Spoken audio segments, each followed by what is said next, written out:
الحمدللہ رب العالمین والصلاة والسلام علی سید الانبیاء والمرسلین وعلی آلہ واصحابہ اجمعین۔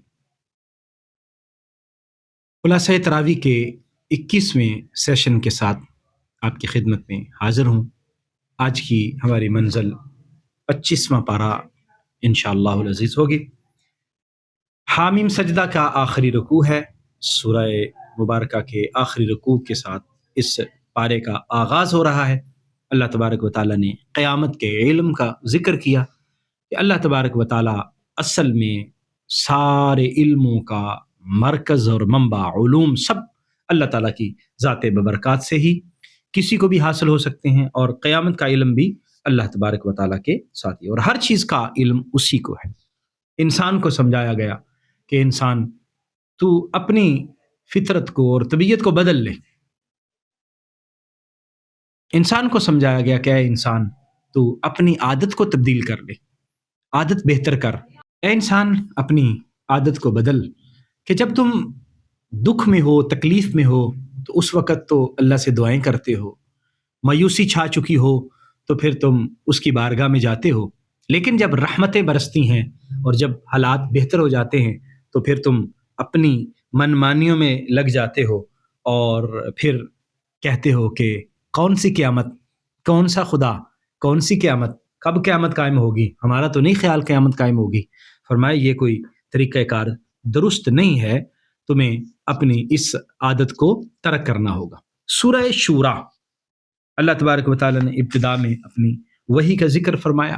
قیامت کے ایک منظرنامے کا ذکر کیا گیا کہ قیامت کے دن آسمان بھی پھٹ جائے گا، اور اللہ تبارک و تعالیٰ کے مقرب فرشتے ہیں جو اللہ تعالیٰ کی تسبیح کرتے ہیں، اس کی حمد کرتے ہیں، اور اس کے ساتھ ساتھ خوش نصیب اہل ایمان کے لیے دعائے بخشش و مغفرت کرتے ہیں، اور اللہ تبارک و تعالیٰ کی بخشش کا اعلان بھی ہو رہا ہے کہ وہ غفور الرحیم ہے، اس لیے اسی کی بارگاہ میں ہمیں ہمیشہ بخشش کی گزارش کرتے رہنا چاہیے۔ رزق وہ عطا فرماتا ہے، یبسط الرزق لمن یشاء ویقدر، اللہ تعالیٰ رزق عطا فرماتا ہے، اور اللہ تبارک و تعالیٰ ہی رزق میں کمی بھی فرما دیتا ہے۔ یہ اس کی اپنی مرضی ہے، اور اس میں اس کی اپنی حکمتیں پوشیدہ ہیں۔ کسی کو وسعت رزق مل گئی، کسی کی تھوڑی سی تنگی ہو گئی، تو فرمایا کہ یہ اللہ تبارک و تعالیٰ، جب قادر مطلق اللہ ہے، رازق اللہ ہے، رزاق وہ ہے، تو پھر ہمیں اسی کے حضور اپنی جبین نیاز جھکانی چاہیے۔ اللہ تعالیٰ نے اپنے بندوں کا ذکر فرمایا، قیامت کی ہولناکی کا بھی ذکر ہوا۔ سورہ شورا کے اندر ہی اللہ تعالیٰ نے نبی رحمت صلی اللہ علیہ وآلہ وسلم کو فرمایا کہ محبوب آپ ان سے کہہ دیجئے کہ میں تمہاری خاطر تکلیفیں برداشت کر رہا ہوں، دکھ سہ رہا ہوں، لوگ مجھے پتھر بھی مارتے ہیں اور پریشان بھی کرتے ہیں، اس پر تم سے کوئی معاوضہ نہیں طلب کرتا کہ تم مجھے یہ رسالت کا کوئی معاوضہ دو، کو اجر رسالت نہیں مانگتا ہوں، لیکن ایک چیز بہرحال تم سے کہی جاتی ہے کہ میری اہل بیت کے ساتھ، میرے جو قریبی ہیں ان کے ساتھ مودت کا اظہار کرنا۔ لا اسألکم علیہ اجرا الا المودۃ فی القربہ، نبی رحمت صلی اللہ علیہ وسلم کے قربا، حضور کے جو قریبی ہیں، حضور علیہ الصلوۃ والسلام کے تعلق اور رشتہ، اہل بیت اطہار کے جتنے افراد ہیں، جو حضور صلی اللہ علیہ وسلم کے جتنے قریبی ہیں، سب کے ساتھ رشتہ محبت اور تعلق محبت استوار رکھنے کی تلقین کی گئی ہے۔ اور یہ سمجھیں کہ نبی کریم صلی اللہ علیہ وآلہ وسلم نے ہمیں اللہ کی طرف سے یہ پیغام سنایا۔ تو اگرچہ بعض مفسرین کرام یہاں یہ فرماتے ہیں کہ یہاں مستثنیٰ یہ منقطع ہے یا متصل ہے، بہرحال وہ ایک اپنے علیحدہ سے بحث ہے، لیکن بہرحال نبی کریم صلی اللہ علیہ وسلم کے جو بھی قریبی ہیں ان کے ساتھ مودت، ان کے ساتھ محبت، یہ ہمارے ایمان کا تقاضا بھی ہے اور ہمارا حق بھی بنتا ہے۔ سورہ شورا کے اندر اہل ایمان کی صفات کو ذکر کیا گیا، اور یہ ہمیں سمجھایا گیا کہ جو کچھ اس دنیا کے اندر ہے وہ بہرحال عارضی ہے۔ آج کا انسان دنیا کے اندر جو کچھ ہے اس کی طرف توجہ کر کے اپنا آخرت کو خراب کرنے کی کوشش کر رہا ہے، یعنی عارضی جو چیز ہے اس کی طرف توجہ کرتا ہے، اور جو دائمی ہے اس سے پہلو تہی کر رہا ہے۔ آج ہم کیا کر رہے ہیں اس دنیا میں؟ عارضی سہولتیں لینے کے لیے اور عارضی فائدے لینے کے لیے ہم غلط کام کر رہے ہیں. دودھ میں ملاوٹ بھی ہو رہی ہے، 2 نمبر چیزیں بھی بن رہی ہیں، فراڈ بھی ہو رہے ہیں، دھوکہ دہی بھی ہو رہی ہے، سب کچھ کیا جا رہا ہے. کیوں؟ تھوڑے سے پیسوں کے عوض، دنیا کی ظاہری سہولت لینے کے عوض. لیکن ہم یہ بھول جاتے ہیں کہ اس سے آخرت کا کیا نقصان ہوگا اور ہماری کیسی تباہی ہوگی کہ وہ جو دائمی زندگی ہے وہ ہمارے لیے کتنی پریشان کن ہو جائے گی. اللہ نے ہمیں جہنم میں بھیج دیا تو وہ عذاب کیسے برداشت کریں گے؟ آج اخلاص کے ساتھ درست اور ایماندار ہو کر اگر ہم زندگی بسر کریں گے تو یہ ہمارے لیے فائدہ بخش ہوگا. یہاں اہل ایمان کی صفات بیان فرمائی گئیں اور بتایا گیا وما عند اللہ خیر و ابقا، جو اللہ کے پاس ہے وہ بہتر ہے، وہی باقی رہنے والا ہے. یہ جو آج ہے یہ تو ختم ہو جانے والا ہے، اللہ کے پاس جو انعامات ہیں وہ باقی رہنے والے ہیں. للذین آمنوا، ایمان والوں کے لیے. تو ایمان والوں کو تو یہ سوچنا چاہیے. اور ایمان والوں کی ایک اور خوبی بیان کی جا رہی، وعلی ربہم یتوکلون، وہ اپنے رب پر توکل اور بھروسہ کرتے ہیں. اللہ نے جب ان کے ساتھ وعدہ کیا ہے کہ تم ان دنیا کی سہولتوں کو پیش نظر رکھتے ہوئے دھوکہ دہی نہ کرو، فراڈ نہ کرو اور اس طرح کا کوئی کام نہ کرو، تو ایمان والے اس بات پر بھروسہ کرتے ہیں کہ اللہ کے پاس جو کچھ ہے وہ دائمی ہے اور یہ دنیا بہرحال عارضی ہے. ہم عارضی چیزوں کو اختیار کرنے کے لیے کیوں گناہ پر گناہ کر رہے ہیں، نقصان پر نقصان کر رہے ہیں؟ اور اہل ایمان کیا ہے؟ ان کی ایک اور خوبی بیان کی جا رہی ہے، یجتنبون کبائر الاسم والفواحش، بڑے گناہوں سے، کبیرہ گناہوں سے اجتناب کرتے ہیں اور فواحش سے اجتناب کرتے ہیں. وَإِذَا مَا غَضِبُوا هُمْ يَغْفِرُونَ، غصے میں ہوتے ہیں تو بخش دیتے ہیں، معاف کر دیتے ہیں. غصہ آتا ہے کسی بات پر لیکن درگزر کر دیتے ہیں اور اپنے اللہ کا حکم مانتے ہیں، نماز قائم کرتے ہیں اور ان کے جو باہمی معاملات ہیں وہ مشورے کے ساتھ طے پاتے ہیں، مشاورت ہوتی ہے اور تب وہ اپنے معاملات کو سر انجام دیتے ہیں. اللہ کے دیے ہوئے رزق میں سے خرچ کرتے ہیں اور اللہ تبارک و تعالی ان پر فضل و کرم فرماتا ہے. جب کوئی مسئلہ ہوتا ہے تو ایک دوسرے کی مدد بھی کرتے ہیں، لوگوں کے کام بھی آتے ہیں. یہ ساری وہ صفات ہیں جو اہل ایمان کی بیان فرمائی گئی. اور اگر کوئی غلطی کرتا ہے، کوئی کوتاہی کرتا ہے تو جتنا، یا تو اس کو معاف کر دیتے ہیں جیسے پیچھے ذکر کیا گیا، معاف کر دیتے ہیں، اور زیادہ سے زیادہ بھی اتنا ہے کہ جتنا کسی نے کیا ہے اتنا ہی اس کا بدلہ لیتے ہیں، اس سے زیادہ نہیں. لیکن جو معاف کر دیتا ہے فمن عفا واصلح فاجر اللہ، تو اللہ تعالیٰ پھر اس کو خوبصورت اجر عطا فرماتا ہے. اللہ تبارک و تعالیٰ اولاد اس دست قدرت میں ہے، جس کو چاہے بیٹیاں عطا فرمائے، جس کو چاہے بیٹے عطا فرمائے، وہ اپنی مرضی کا مال ہے، اور جس کو چاہے دونوں عطا فرما دے اور جس کو چاہے کچھ بھی نہ عطا فرمائے. تو فرمایا اولاد دینا اللہ کے دست قدرت میں ہے. اس لیے انہوں نے جو بتوں کو اپنا معبود بنایا ہے اور حاجت روائی کا مرکز سمجھا ہوا ہے، یہ دھوکے میں مبتلا ہیں اور ان کو کوئی سمجھ نہیں آ رہی. قرآن مجید فرقان حمید جب نبی رحمت صلی اللہ علیہ وآلہ وسلم پر نازل ہوا تو کفار نے باقی جو اعتراض کیے سو کیے، حضور علیہ الصلاۃ والسلام کی نبوت کو تسلیم نہیں کیا اور قرآن کے نازل ہونے کو نہیں مانا.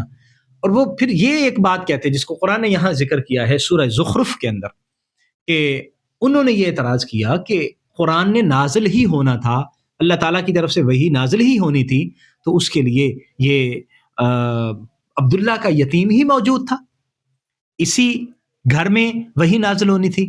اگر نازل ہونی تھی تو مکہ اور طائف، یہ دو جو عظیم شہر ہیں، ان کے بڑے رئیس زادوں پر وہی نازل ہوتی. ان کا خیال تھا، ایک ولید بن مغیرہ اور عروہ بن مسعود ثقفی، وہ کہتے تھے کہ یہ بڑے لوگ ہیں، ان دو بڑے لوگوں پر قرآن کو نازل ہونا چاہیے تھا، اور اس بات کی طرف جو ہے وہ لوگوں کی توجہ کلاتا. اللہ تبارک و تعالیٰ نے فرمایا کہ کیا اللہ کی رحمت کی تقسیم انہوں نے کر رکھی ہے؟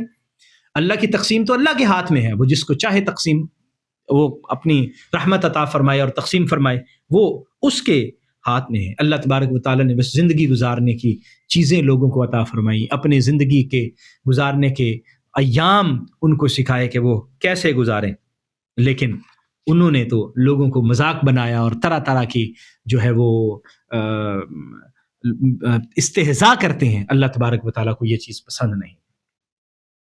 اور وہ لوگ جو اللہ تعالیٰ کے ذکر سے غافل ہیں، اللہ کی یاد سے غافل ہیں، فرمایا پھر ہم ان کی زندگی کو بھی تنگ کر کے رکھ دیتے ہیں. ومن یعش عن ذکر الرحمن نقید لہ شیطانا فہو قرین، جو رحمان کے ذکر سے ادھر ادھر ہو جاتا ہے تو پھر شیطان اس پر مسلط ہو جاتا ہے اور وہ اسی کے ساتھ رہتا ہے۔ اللہ تبارک و تعالیٰ کے ذکر سے ہی انسان کو اطمینان ہے، دنیا کا اطمینان بھی ہے اور آخرت کا اطمینان بھی ہے۔ دوستو، آخرت میں آج جو ہمارے دوست ہیں، جن کے لیے ہم صبح و شام ملاقات کے لیے تڑپتے ہیں اور ان سے اپنی نسبت کو اور اپنی محبت کو بیان کرتے ہوئے فخر محسوس کرتے ہیں، قرآن کہتا ہے صرف اور صرف جو اس دن بھائی ہوں گے اور دوست ہوں گے وہ تقوی والے ہوں گے، باقی سارے کے سارے دشمن ہوں گے۔ الاخلاء یومئذ بعضهم لبعض عدو الا المتقین، سب دشمن ہوں گے لیکن جو دوستی ہوگی وہ تقوی والوں کی ہوگی۔ آج ہی ہم کیوں نہ اہل تقوی کو اپنا دوست بنائیں، جو ہمارے اس دنیا میں بھی دوست ہوں گے اور آخرت میں بھی انہی کی دوستی ہمارے کام آئے گی اور اسی کا ہمیں فائدہ ہوگا۔ سورہ دخان کے آغاز میں قرآن مجید کے نزول کا ذکر ہوا اور برکت والی رات میں قرآن کے نازل ہونے کا ذکر کیا گیا۔ انا انزلناہ فی لیلۃ مبارکہ، یہ لیلہ مبارکہ کون سی ہے؟ اس کے حوالے سے مختلف آراء ہیں، کثرت کی آراء ہے کہ اس سے مراد شب قدر ہے، یعنی رمضان المبارک کی شب قدر جو رمضان کی آخری عشرے کی تاقراتوں میں آتی ہے، اور بعض نے کہا کہ 27ویں کی رات ہوتی ہے، واللہ اعلم۔ تو اس سے مراد شب قدر ہے۔ اللہ تبارک و تعالیٰ نے قرآن شب قدر میں نازل فرمایا اور اس میں ہر حکمت والے معاملے کا فیصلہ کر دیا جاتا ہے، اللہ تبارک و تعالیٰ کی رحمت ہے۔ اور بعض نے اس آیہ مبارکہ کے ضمن میں شب برات کا بھی ذکر کیا۔ شب برات کی اپنی فضیلت ہے، شب قدر کی اپنی فضیلت، دونوں فضیلت والی راتیں ہیں اور دونوں کے متعلقہ دلائل موجود ہیں۔ ہمیں کیا کرنا ہے؟ ہمیں ان بابرکت راتوں سے فائدہ اٹھانا ہے۔ شب برات تو 15 شعبان کو گزر گئی اور شب قدر اب آنے والی ہے، آخری عشرہ شروع ہونے والا ہے اور آخری عشرے میں یہ بابرکت رات موجود ہوتی ہے۔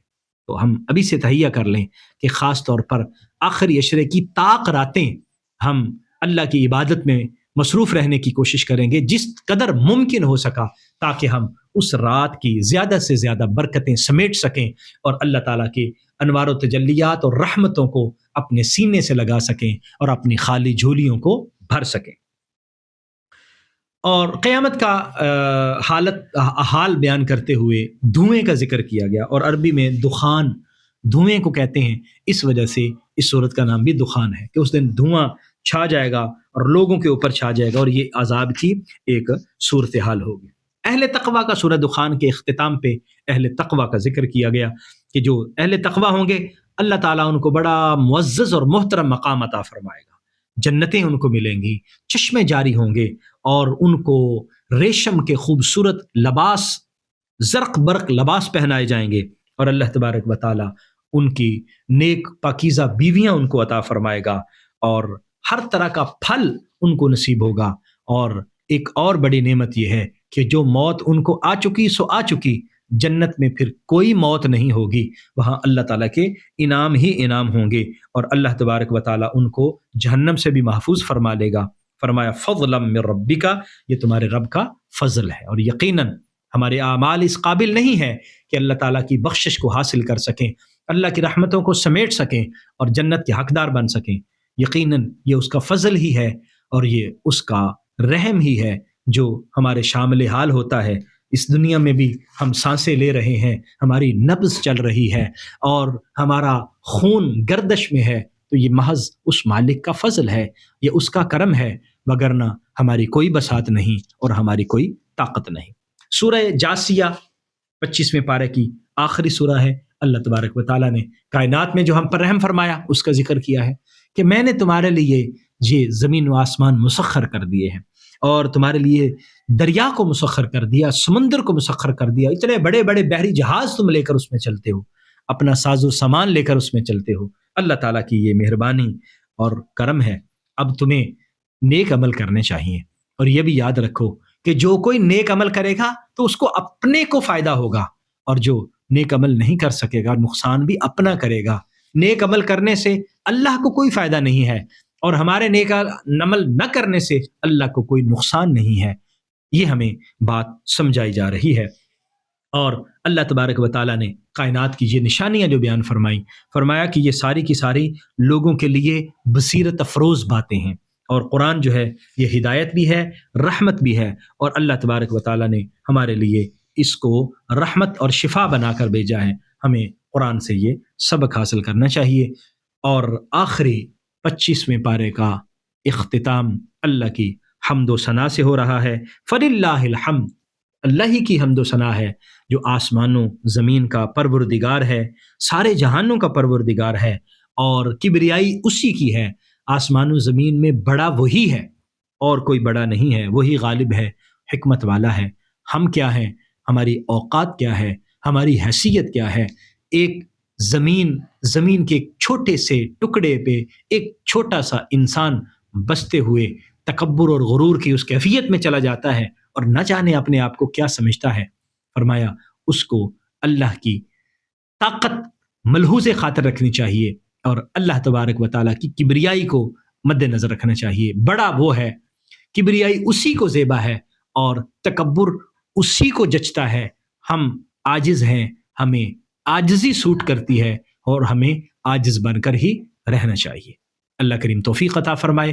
کل انشاءاللہ اگلے خلاصہ تراویح کے ساتھ دوبارہ آپ کی خدمت میں حاضر ہوں گا۔